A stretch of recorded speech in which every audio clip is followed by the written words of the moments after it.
everyone. So we're going to try this out. I got to get some light on here. It looks blurrier than usual. We'll bring Sharon in here and we'll have a little chat. And this will be cool. And then we'll be able to post it and share it. So this way we can at least get that going and get some good questions in and share that. And then that'll work. Fortunately, Instagram's not cooperating right now. So let me see who's here.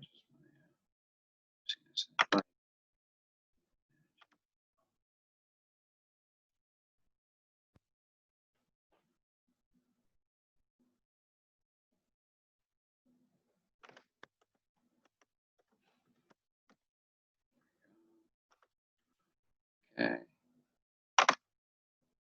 Where'd the video go? Where'd it go? Where's the video?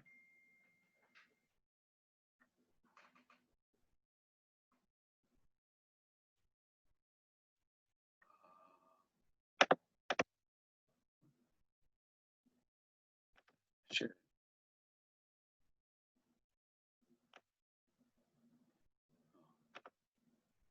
There we are.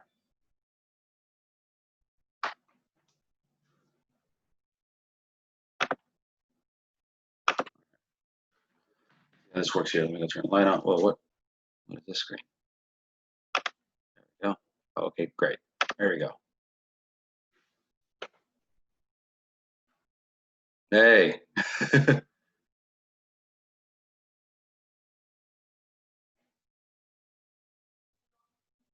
you there? Is it working? Oh, wait, I think you got to put your audio on.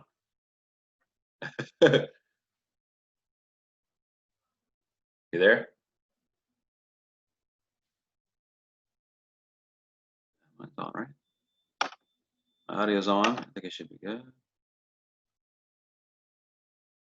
Wait.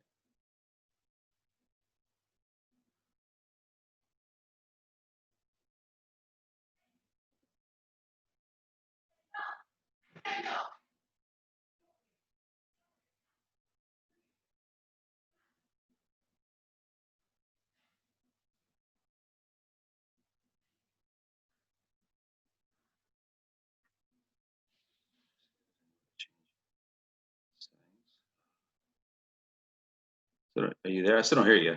So I don't know. Oh, here. Oh, admit. Okay.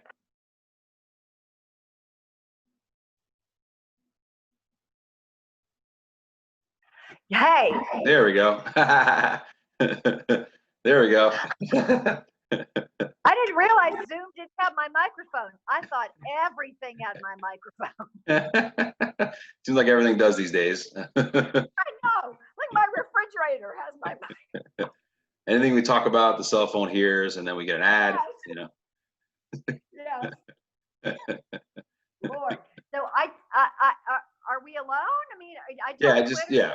So right now it's just what I'm gonna do is record it, and I'm gonna upload. That way we can at least share it, and then obviously people want to ask questions. There were some fans asking questions and whatnot. I think we'll have to try to use, like I saw your tweet, so you use Twitter to engage people there. Say, hey, any questions, go here. And also maybe in the comments section when I post it, I'll put something. I'm trying to get creative here with it, but obviously, that's, I don't know, maybe it's my phone. I don't know what's going on there.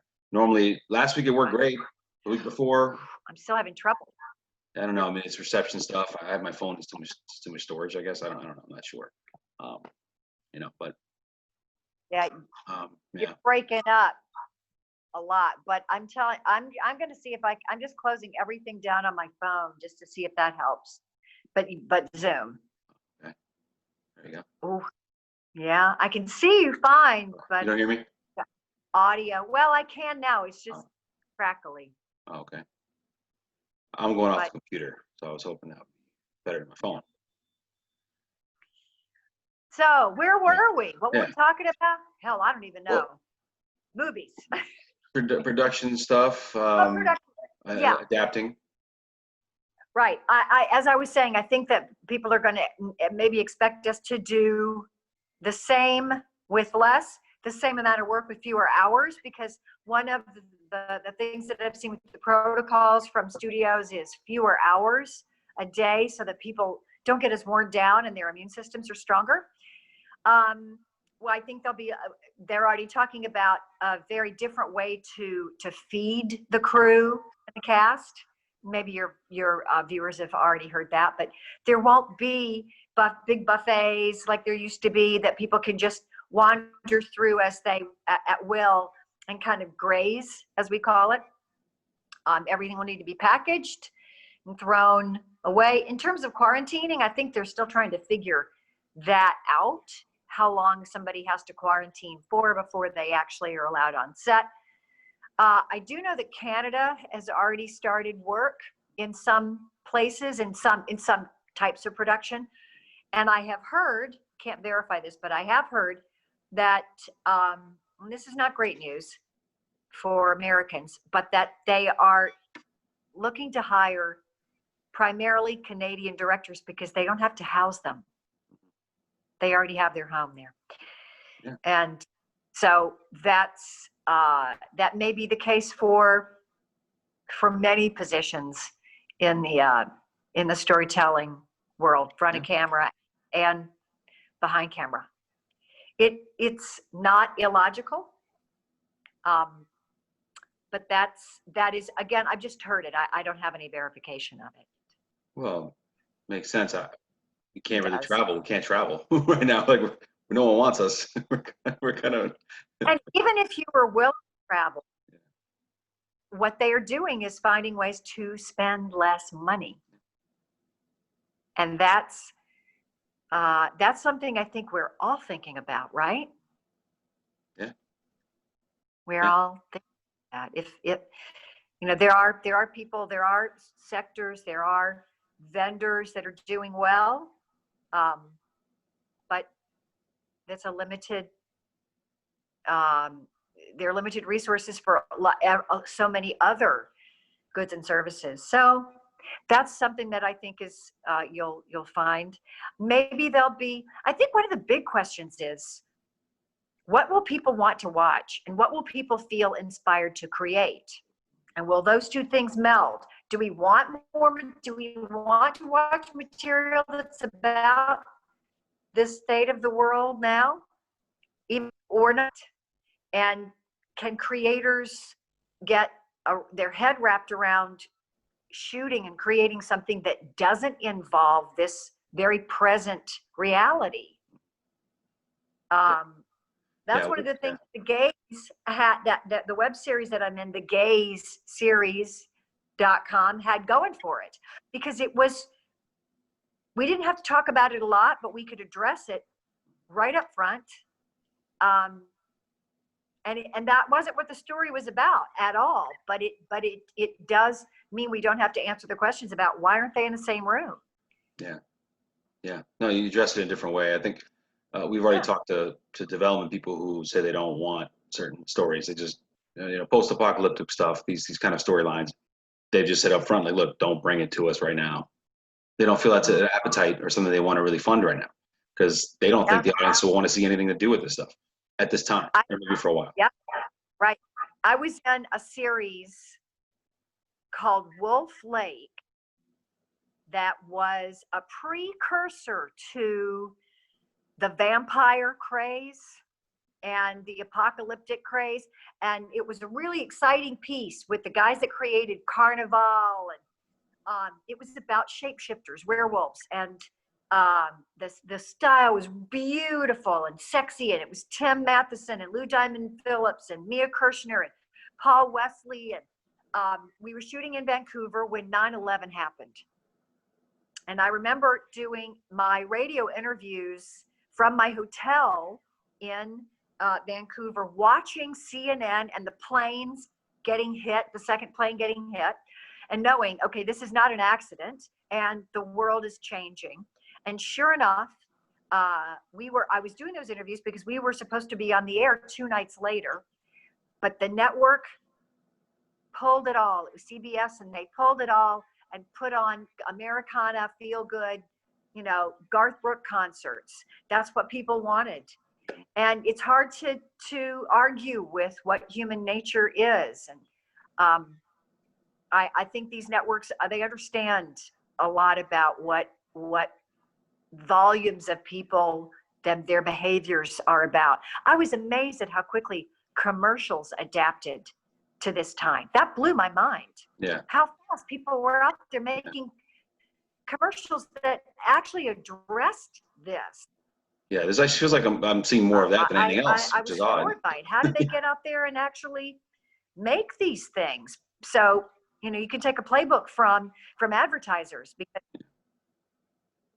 Yeah. they, So let's take a step back to, I want to discuss women in film and these organizations you worked with, Heal the Bay and others.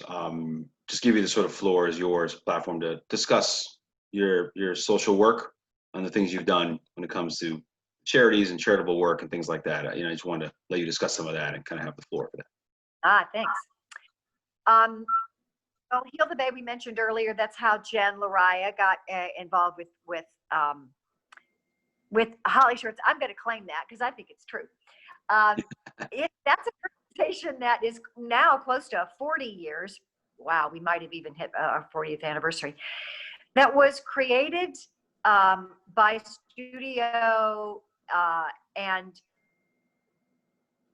the network and agency executives, but women that were in the business and that recognized that helping each other was the only way to evolve in the power positions. And that hasn't changed. That's just the way of the world. So this organization, that Women in Film, has so many facets to it. First of all, it's international. The mothership, as they say, started right here in Hollywood, but it is international. And we offer programs that certainly target executives, but absolutely target the creatives as well. And when I was the chair of our foundation, that was our philanthropic arm, meaning that we were charged with creating programs that served beyond our industry and could actually also be funded by other groups. For instance, our film finishing fund allowed women who were making documentaries and indie films to get that film finished, whether it's a color correction or scoring or some additional editing. And we, through the contacts and relationships that our members had a great conversation with Cindy Holland, who now runs television development at Netflix. She, at that time, was a vice president of acquisitions, and she'd started out in post-production. I don't know if you know that that's her background. But one of our members, who was a post-production supervisor, had worked with her, and she said, let me talk to Cindy. And they gave us our first grant. Netflix gave Women in Film our first film finishing fund money. Awesome. We were just having to pull it from our general budget before that, but they were our first 501c3 donor. And we've done other things like doing great interviews for our legacy series, which you can find some of online on our website. Doing interviews with women that are in the third quarter of their career, and the wisdom that they bring and the insight, whether it was the first female script, the first script supervisor, or the first female script supervisors, or Faye Kanan, who was one of the first screenwriters. And we have gone on to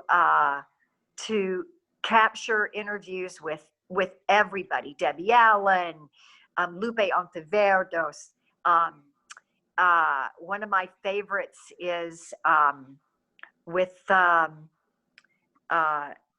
Ray. You know, she was in the original King Kong. So it's interesting to see the perspective of how it changed. Yeah. And of course, you know, our former presidents who have done interviews, Joan Hyler, who was the woman who brought me into Women in Film. So those kind of archives are so valuable when we take a look at our history and how people thought and what they are thinking and how they envisioned what women in film could be. You can still find a lot of offerings for women in film online, so I encourage you to go there. I'm also involved with a group called We for She, and all we do is serve female television writers and directors. And that doesn't mean that they can only be female television writers and directors. They are all women, but we have a version of the Blacklist, unproduced female-driven pilot scripts, and that's called the Write Her list. And we have our Direct Her program. So I encourage you to go to We for She and see how we have created these tools that really become advocacy programs that have moved people and their scripts forward. Redline, that was developed and on the air with Greg Berlanti and Ava DuVernay, came from the Write Her program. Also, Emma, the series about the famous author. I'm blanking on her name. But we've had 2 productions or 2 scripts that have become full series. Awesome. So the people that are curating that are really great. And I'm also on the foundation of the SAG-AFTRA union. Our foundation is our philanthropic arm.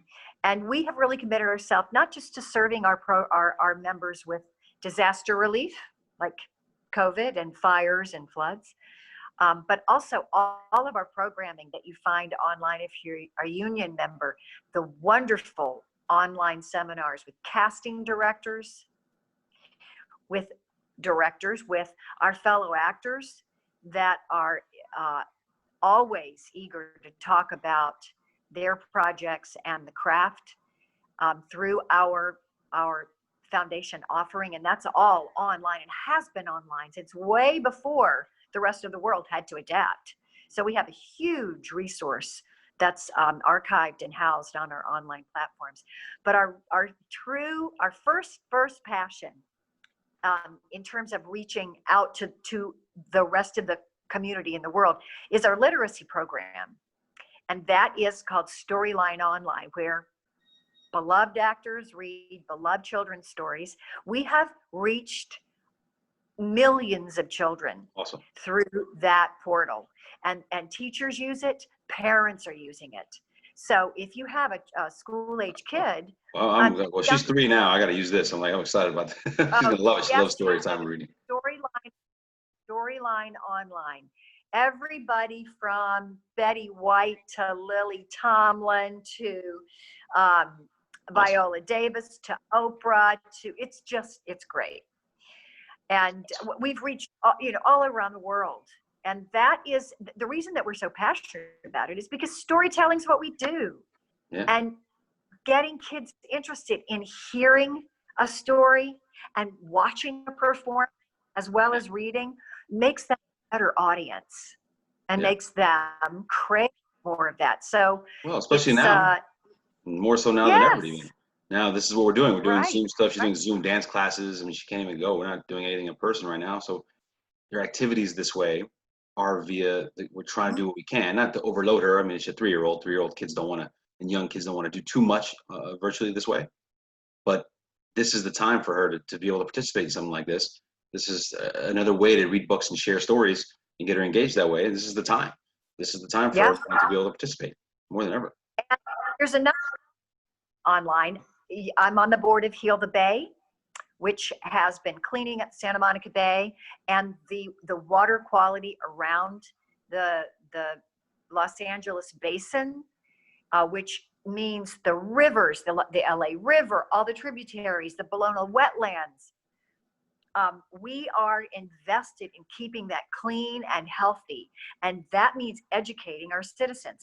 Dorothy Green, who founded it, started cleaning up the beach 35 years ago because she knew that surfers and fishermen were getting sick because of the dumping that was happening with when big rains come. You've seen it.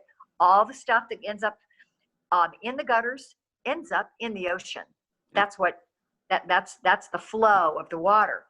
So we are committed to clean water policy, So we advocate it with the government, but we also go into schools and we bring school age kids to the beach to clean up. Well, we can't do that now, but we are inviting everyone to come with us to our aquarium, which is that beautiful little tiny space below the carousel at the Santa Monica Pier. It's on the street level. And we have this is Shark Week. So we've got all kinds of offerings of feeding baby sharks and did I lose you again? Feeding baby sharks that we have in our tank. There's so much education that we're doing for young kids and for families. So I encourage you to go to Heal the Bay, our Facebook page, our knowledge drops. There's a wealth of information there, and we're offering it every week, like multiple times a week. What's Heal the Bay going to do With as our far as their event? Because I know they've done a big event on the beach. I've attended that event before to raise funds and awareness. This is the angle I haven't thought about too much. The nonprofit events like those. That's not a film festival, but it's still obviously an event and a dinner and all that. What's their plan for operation as far as their fundraising and things like that? What are they going to do an event? Their event normally the event was around the time of the Oscars, right? I believe, if I remember correctly. When was the event? It's in May. It was in May. Okay, so I was off. And so they have time to figure that out. Right. Bring back, and it's always on the beach, typically at the Jonathan Club or around the pier. And we did have to cancel it this year. We knew we had to, and that was very, very rough for our. It's rough for morale because that certainly is a big part of our annual funding. But many of the vendors who were already committed to their financial part of it, whether it was a sponsorship, that's typically who it was, were so gracious and did not ask us to refund because they knew that what Heal the Bay does is still of value to them. There was really no way to make a dinner virtual, but we did have an online auction that was fun, and we auctioned off the trips. That there were a lot of trips that were on that package of things to offer, and that was tough because people aren't really sure when they're going to travel again. But everything did sell, and we really now are concentrating on just letting people know that we are out there, and their support in any form, in any amount, continues to help us with the legislation for where water, storm drain runoff is going to flow. There was a big Measure W bill that the citizens passed. We voted for this, and it is about how we're going to manage the water that we can capture, collect, and clean and use. And by that we mean for greenways and all that stuff that we don't have the advantage of using now because it just gets swallowed up by an ocean. Even with more stringent policies on the water treatment, it's still not the same as what goes off in the big storm drains. There was an upside, of course, to the environment when people were driving less. Oh, yeah. But that has shifted, I believe. There was also I don't know whether you heard this. I certainly read it, that the fireworks that were so ubiquitous for so long really polluted the air almost as, and that beautiful sort of margin that we had of cleanliness kind of got ruined by that. Yeah. But we also know that people care about that outside space even more, and you can still go to the beach if you wear your mask, and you can still clean up on your own. So we encourage people to do that, to pick up it tends to be now, most people aren't leaving bottles and trash wrappers on the beach when they go to visit. I think people are more careful about that, but cigarette butts are still the thing we find the most of. It's nice. I hate cigarettes. But if you want to know more about Heal the Bay, we want you to join us. So many places. Yeah. Awesome. No, it's great. And I think there's still a lot that can be done. And yeah, the beach is a place you can still relatively, depending where you are, safely go. If it's quiet or empty, it's still very safe to be out there in that way. And and of course, the need is still there to support that cause. It's still very important, and it's always going to be. And yeah, it's good to hear that organizations are still maintaining and doing what they need to do to auction those things off to raise the funds and pivot, because it's important to keep them going. Not just say, okay, well, we have an issue, we don't have any money, and now we got to stop, and or we have to cease or close up shop. That would be horrible. What they do is very important. So it's great to hear that there's still was our staff after that in May, and of course, hopefully next May. Hopefully next May I hope we're back to events and some normalcy or normal. That would be lovely. Yeah. We need to be back at these events and doing that. We're pivoting from that. Few last points here. We're probably a few minutes to wrap up, and we'll post. Wanted to just throw your way, like what for your career, all the things you've worked on. If you have a personal thing, this is my favorite thing, a TV show, movie, whatever you worked on. What's something for you that you'd say, you know what, this was my favorite, if you have anything. Gosh, very proud of Becoming a God in Central Florida, because I think it really breaks a lot of rules, and I like the unconventional way the story's being told, and I'm very proud to work for excellent women like Esta Spalding, our showrunner, and Kirsten Dunst, our star and producer. NYPD Blue is so classic, and it is so good that it set the bar so high that shows like ones that break ground are really compelling to me. I love different things for different reasons. It's sort of like Chinese food and Italian food. How can you ever choose between the two, because they are so different? But what I love about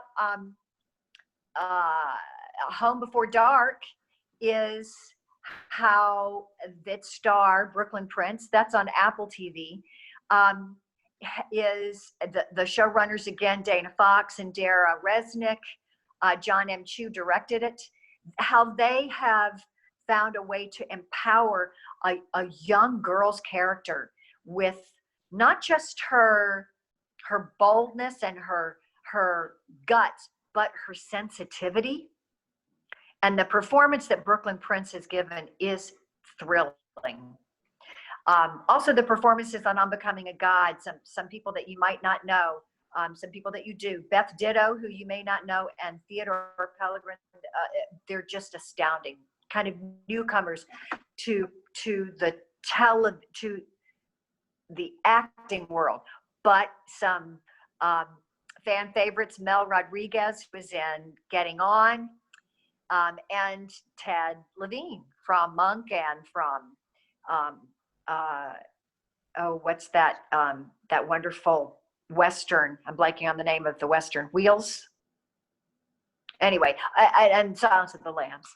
I'm a big fan also of this show that I'm doing right now, The Gays, because it is so creative. It's an independent film style work.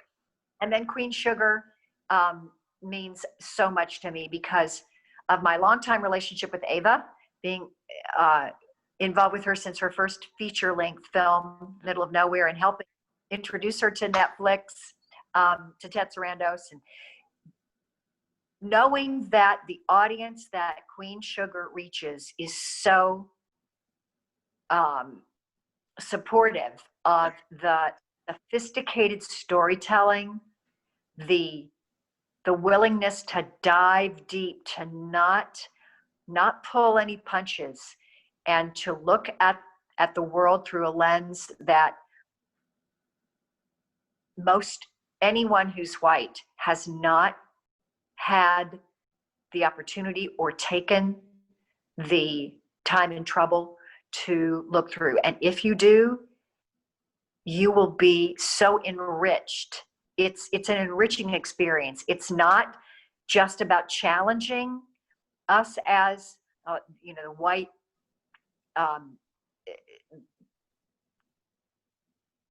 I don't want to say dominant culture because it's not ours to dominate, but yet our voice has been what has been heard Yeah, yeah. in a dominant way. Yeah.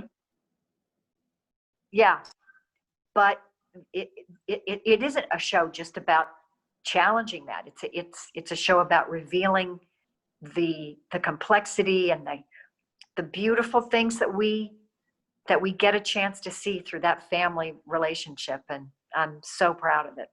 Yeah, that's awesome. What we But love they're some all of these shows now is as great as that Queen Sugar has so many some alums have gone on to direct, and this is some awesome stuff to see that happen.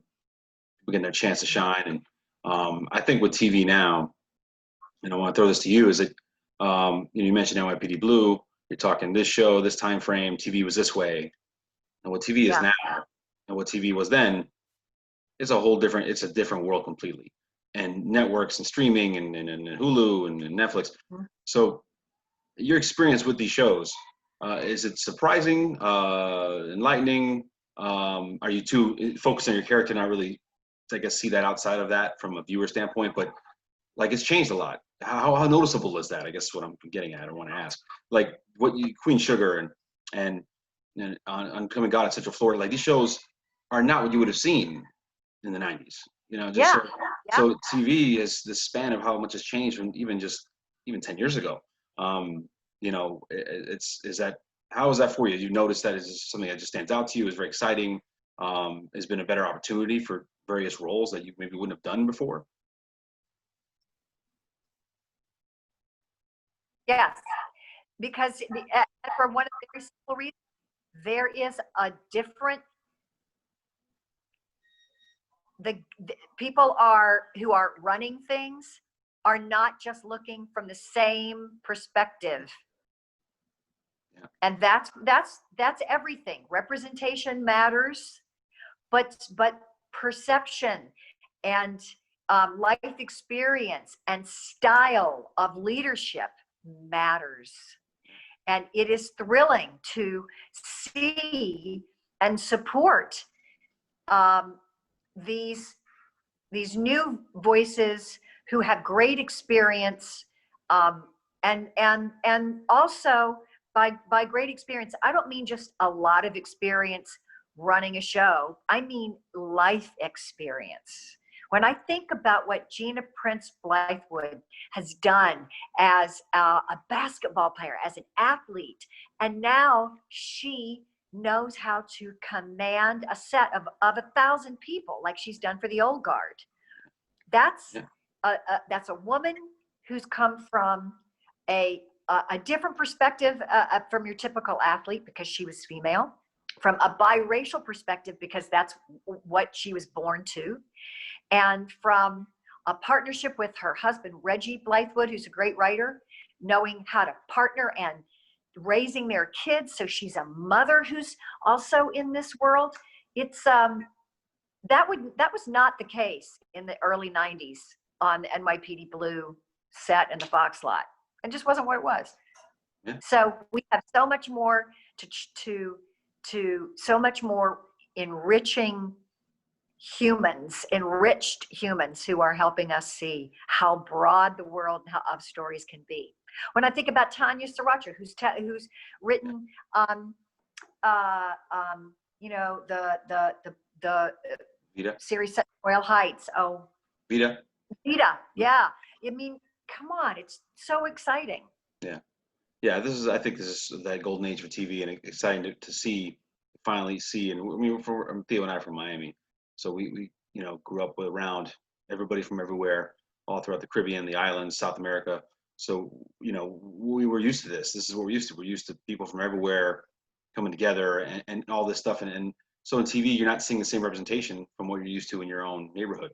So to see more of that changing, that needs to keep happening. But it's exciting that that's gone that way. And then now, I feel like with streaming and these platforms, the stories have opened up. It's not just this box of network TV, these channels, that's it. Now we've seen a nice wide array of storytelling and stories, and I think it's awesome. So it's definitely great, and it's gotta keep going that way, and we gotta just keep pushing and fighting that fight. Yeah, right. And along with that, when now we're going wider rather than deeper, that also means that the dollars are getting spread out this way. Yeah.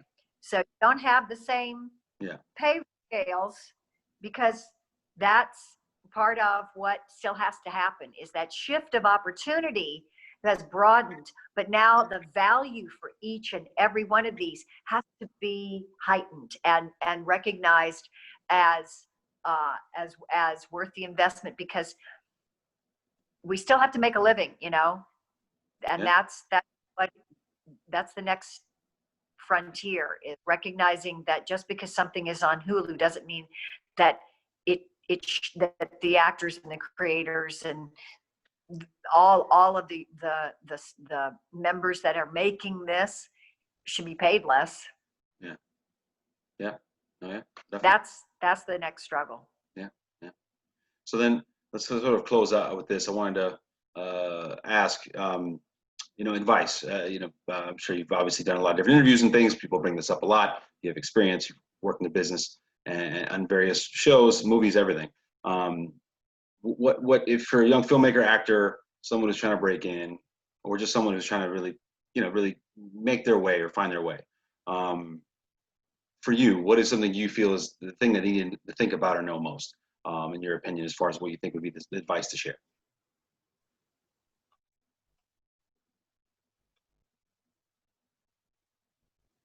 You might have lost me there.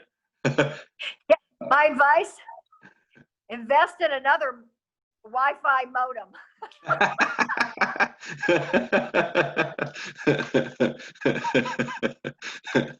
Well, make sure you have good Wi-Fi. That has to happen, or else you're screwed. Yeah, get a modem embedded in your brain. Who's your company? Who is it? We don't want you gonna call them out or what? Spectrum. It's the Spectrum. I don't know. I mean, what can I say? Ours is AT&T, and it's not going good either. We have problems.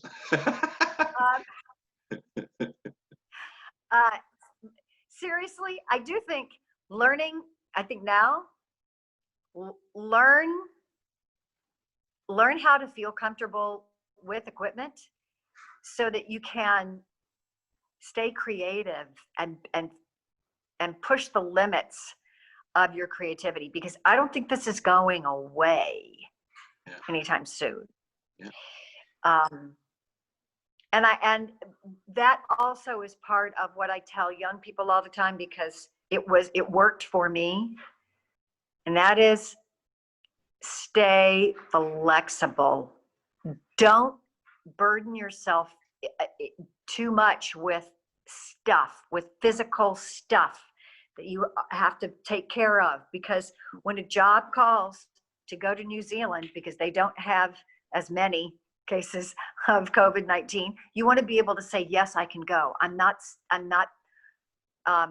trapped by a situation that doesn't allow for that flexibility early on in your career. I know that was key to my ability to say yes to offers and gain experience and education and confidence. Because we don't really have apprenticeships, you learn on the job. So when somebody says, can you come in 2 weeks to take over this role or we just got a green light on a film, can you change your life and be there? You can say, yes, I can change my life. So early on, stay loose. That doesn't mean don't stay connected to the people you love, but it does mean you don't need to have a lot of things that take a lot of money and effort to maintain. So if you can be a gypsy, embrace it. Be a gypsy and embrace it. I like it. Well, let's wrap there. So let's get this. I'm going to try to see if I can post it all at once or chop it up. But let's get this up. Sharon, However thank you so much. Thank you so much for doing this. And sorry for the mix up and all the stuff with the technology, but appreciate very much the time. And this has been fun. Awesome. You don't have to apologize. Yeah. So be well, be Thank safe, family's good, and be well, and let's keep these. We'll be in touch. We'll be talking about the panel and stuff. I'll email you about all those things, festival stuff very soon. Great. And yeah, look forward to talking soon. And yeah, and also go to Twitter. Well, I'll tweet everyone out now. We'll see if any questions come on Twitter, and we'll answer that there. Yeah. All right, Sharon. That's great. Thank you. Take care. Bye.